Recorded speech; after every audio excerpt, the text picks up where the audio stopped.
Want to say I am right, because modern charismatic Christianity has taught us don't make negative confessions.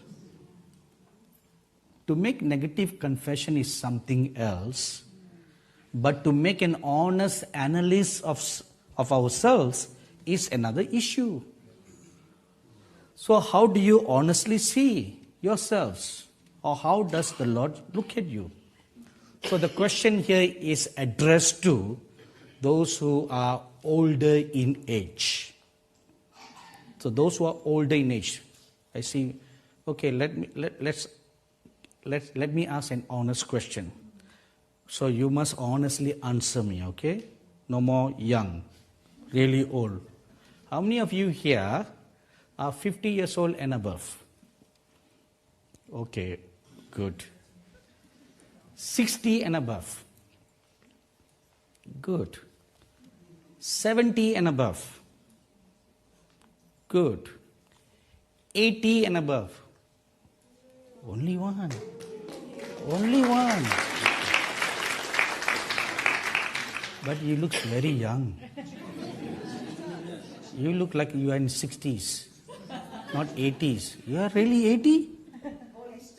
Huh? Pre-war, wow. 1939. Wow, wow. So did you saw Hitler?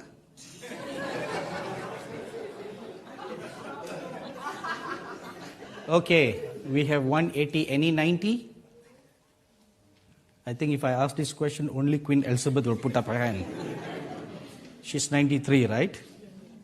So, now this question is addressed to all those who are 60 and above.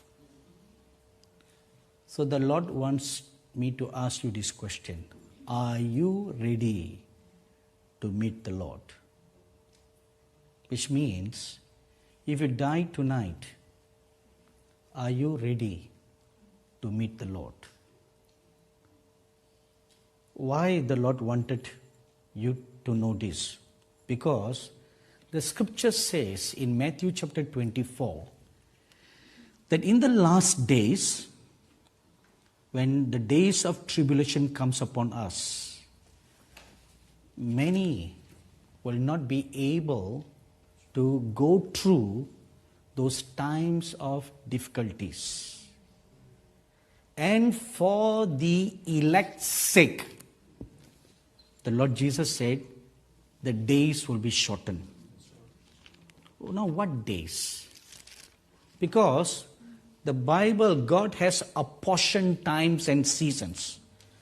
The season for the devil to be let loose, the season for tribulation to take place, the season for this to take place, the season for to that to take place. Apportioned, days and years are apportioned. For example, when Jeremiah prophesied that Israel will go into captivity under Nebuchadnezzar, in Jeremiah chapter 25, he prophesies exactly the number of years, 70 years. And it cannot be changed. The Jews tried to change it, and Jeremiah vociferously prophesied and said, it cannot be changed, it will certainly come to pass. 70 years, not a day lesser. 70 years. And then the scripture says, in Revelation chapter 11, during the time of the ministry of the two witnesses, they will minister for 3.5 years. Not a day more, not a day less, exactly 3.5 years. And then the time for the Messiah, how long he is going to live, how long he is going to do his ministry, everything was perfectly written and spelled out. Even if you read, after the 1,000-year reign, the scripture says the devil will be let loose for a season. How many seasons? 3.5 years. 42 months. He will be let loose. So once again, all hell will break out after the perfect season of 1,000 years. So time is there. So during the tribulation, those days of tribulation are not going to be lessened. So which days will be shortened? Our lives. Our lives. Your life will be shortened because God sees that you will not endure that season. You will not endure those persecution, and you may fall away. So to save you from falling away, the Lord shortens the days of your lives. Shorten it. So instead of living for 90 years, He shortens your days to 70 years, or 60 years, or 50 years. You'll never know what will happen tomorrow. Can any one of you tell me what will happen tomorrow? The weatherman told us yesterday was supposed to be not this weatherman. The real weatherman said that yesterday was supposed to be a great shiny day. But yesterday turned out to be a black day. But the weatherman seemed to be half right today. It wasn't sunny, at least not rainy. So who can tell what will happen tomorrow? Today you are good and perfect. Will you be like this tomorrow? You don't know, right? You can say. You may backslide. It can happen. You agree? Yes. You cannot say how spiritual you will be tomorrow. You cannot say. Only God can see your end. If He sees your end, that you are going to go down to hell, or you're going to sin, your latter end is going to be more terrible than how you are today. So what is the right thing to do? Save you right now. Pluck you away from this earth so that your soul will be preserved. You know, many people are being taken home like that. You may not have realized that. People who seem to die young. Why do they die young? When they have plenty more years to live. The days are shortened. Their days are shortened. So the question now asks to those of you who are 60 and above, are you ready to meet the Lord your God? When the king Hezekiah was sick unto death, the prophet Isaiah was sent to him, and with the word saying, put your house in order because you are going to die. In Isaiah chapter 38 verse 1, put your house in order. Put all your things in order. You don't know what will happen tomorrow. Make out your will. Sort out all your properties. Make sure someone else knows all your hidden assets. If you die suddenly, what will happen to all those things? You don't want the government to take all that, right? You should know your next of kin. What will happen? A dear friend of mine died suddenly. He didn't see it was coming. He thought he would live still very long. Now, after his death, his son is at a loss, not knowing what things the father owns. The son is at a loss.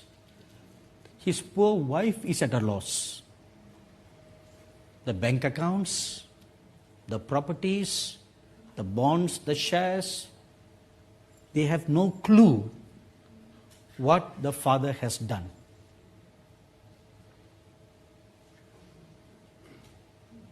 Put your house in order.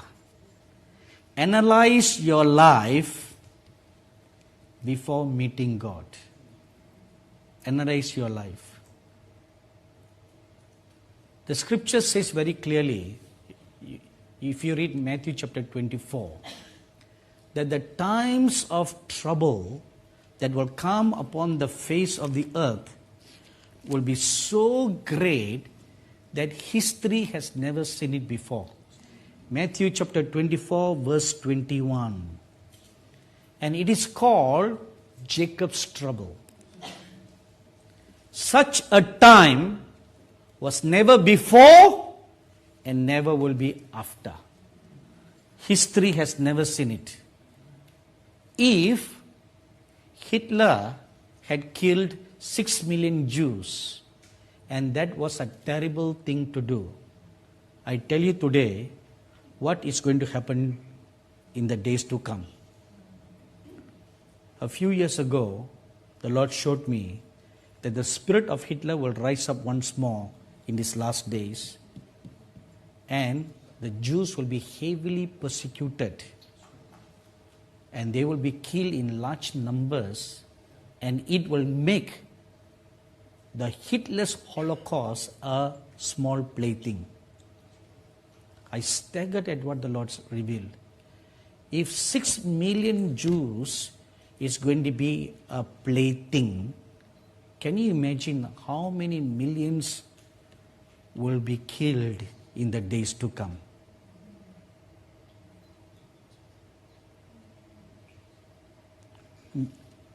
The world has not seen such a terrible time like Jacob's trouble.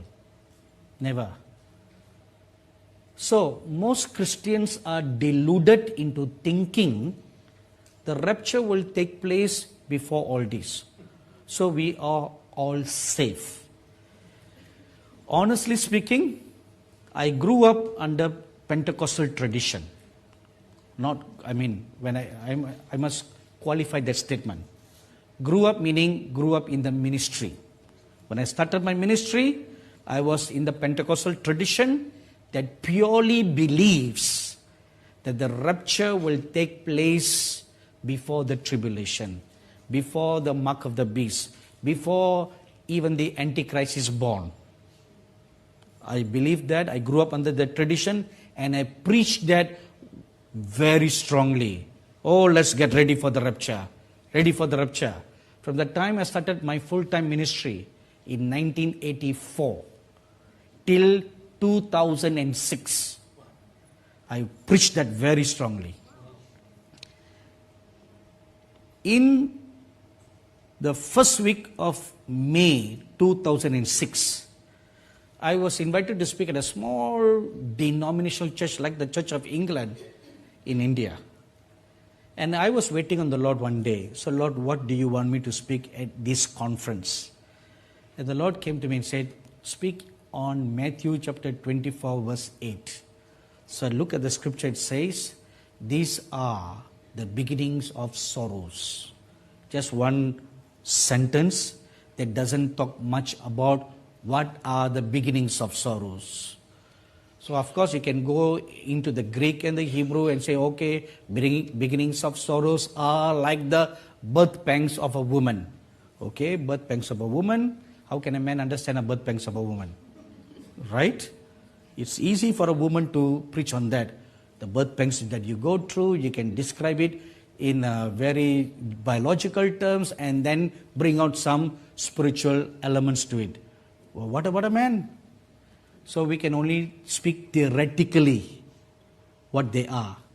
So I asked the Lord Jesus, Lord, I don't understand this scripture. What does it mean? And the Lord sat beside me and he went through all the last days scenario, especially chapter 24, Matthew 24, and Mark chapter 13, and Luke chapter 21. We went through the whole book and he explained to me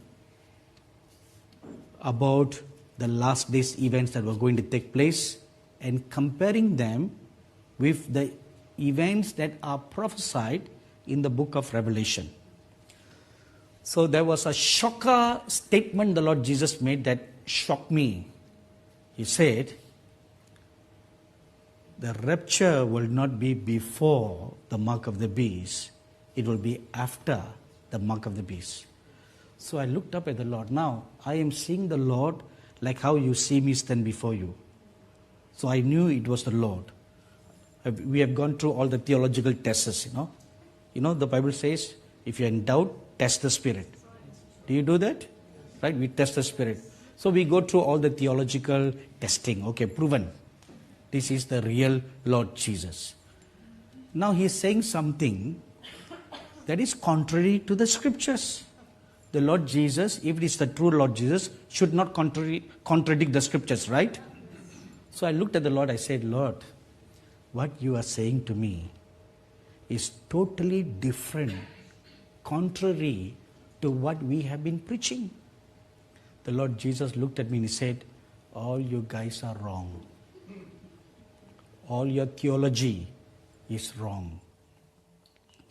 Have you heard of this wonderful man of God called Bobby Conner in the US? Yes. Okay. Several years ago, Bobby Conner had a wonderful visitation from the Lord Jesus. And he saw the Lord Jesus face to face, like how you see me standing before you. And the Lord talked with him about some matters about the last days and his coming. And there was a huge stack of papers, huge stack on his study table. And the Lord looked at it and asked him, Bobby, what are all this? So Bobby Conner was very proud, like a proud child before the Father. You're proud that you have done something. He said, Lord, all these are the great research I have done about the end times and your coming. This was huge stack, And the Lord took all the stacks, smashed them, and they became dust. He blew them. And he said, you guys know nothing. Isn't that a shocker? You guys know nothing. And over the course of many years, the theme of my ministry is end times and the coming of the Lord. So that's the theme the Lord gave me when he called me to the ministry. He said, you must prepare my people for my coming. So, during the course of these last few years, I've read many books about the end times and the second coming. And the thing that saddened me the most is most respectful authors who wrote those books wrote them out of intellectual research. Intellectual research and digging into what the Hebrew says, what the Greek says. 99.9% is devoid of, but what does the Spirit of the Lord says? That element is not there. 99.9%. So if you are going to do a deep research like what Bobby Conner did, with all the tons of books that are available in the world on the second coming, you will end up hearing what the Lord says, this is rubbish. Because you cannot discern the things of God by natural reasoning. A good thing is like what I shared with you yesterday about the Y2K. See, all the books that were written, forget about the humanist books, Christians, authors who wrote books. What did they base? I read a few, What did they base the danger of Y2K upon? What scientists say, what the economists say, what the world says. None of them ever wrote anything saying, but this is what the Lord said. No one wrote that. Because if they had sought the Lord, they would have not written a book in the first place. They would not have written. And do you know, all the authors played on the fears of the general public, and they made millions of dollars.